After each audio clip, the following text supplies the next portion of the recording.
आवतारहनी अयोध्या से लगनी काशी नहाय लगनी काशी नहाय रे तोहनियों के मिलके कुछ गावसन। हाँ मम्मी जी गावतनी जा कढ़ाई है दीदी जी। कॉपी कॉपी बोलेली छठिया माता सुनिए सेवक लोग सुनिए सेवक लोग मोरा घाटे दुभिया उपज गईले मकरी बसेर लेली मकरी बसेर लेली। अंकुश ए राजा बेमर्दे अतना बड़ गवैया हवलो आ चुपाइल बड़लो। अरे भाई आज छठ माई के गीत सुनब तब नु आशीर्वाद दी हैं। चलो लो चलो लो।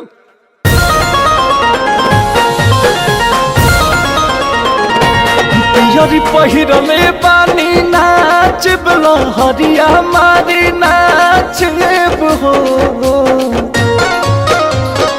त पियरी पहिरले पानी नाचब लहरिया मारी नाचब लहरिया मारी नाचब हो त जाइब छठिया पूजन हमहु घाटे मैया के गीतिया गाइब हो त जाइब छठिया पूजना हमहु घाटे मैया के गीतिया गाइब हो।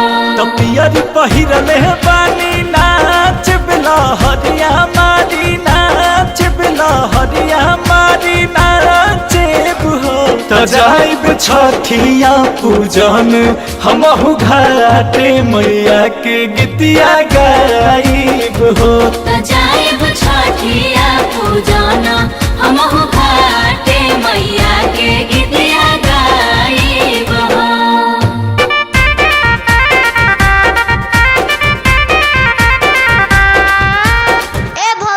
अरे तुम लोग गावाना चाहो तो अपना सासू जी के संगवा में छठ करबो ना तो हमहु सासू जी के संगवा में छठ करबो ना। हंसत परिवार रहे इहे बरवा मंगबो ना अरे इहे बरवा मंगबो ना। छठी माई के बरतिया हम तो करबे करबो ना छठी माई के बरतिया हम तो करबे करबो ना। अरे चलो ना चलो और के बेरा बीतल जाता। जल्दी छठ घाटे चलब जा तब नु सूरजमल के दर्शन होई ना तक पानी के बुलबुला देखा जाइब जा। चलो चलो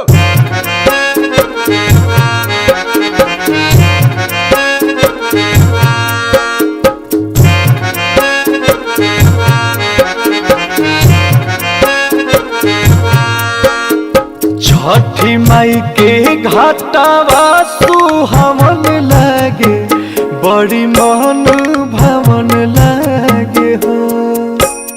छठी माई के घाटिया सुहावन लागे बड़ी मन भावन लागे हो। संगे तिवही अरग देवे अइली घड़ी शुभ पावन लागे हो।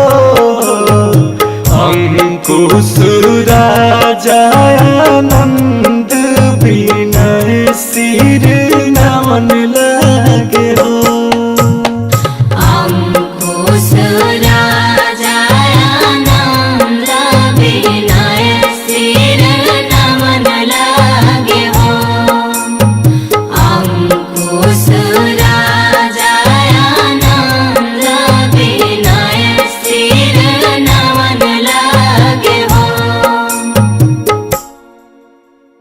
पियरी पहिरले पानी नाचब लहरिया मारी नाच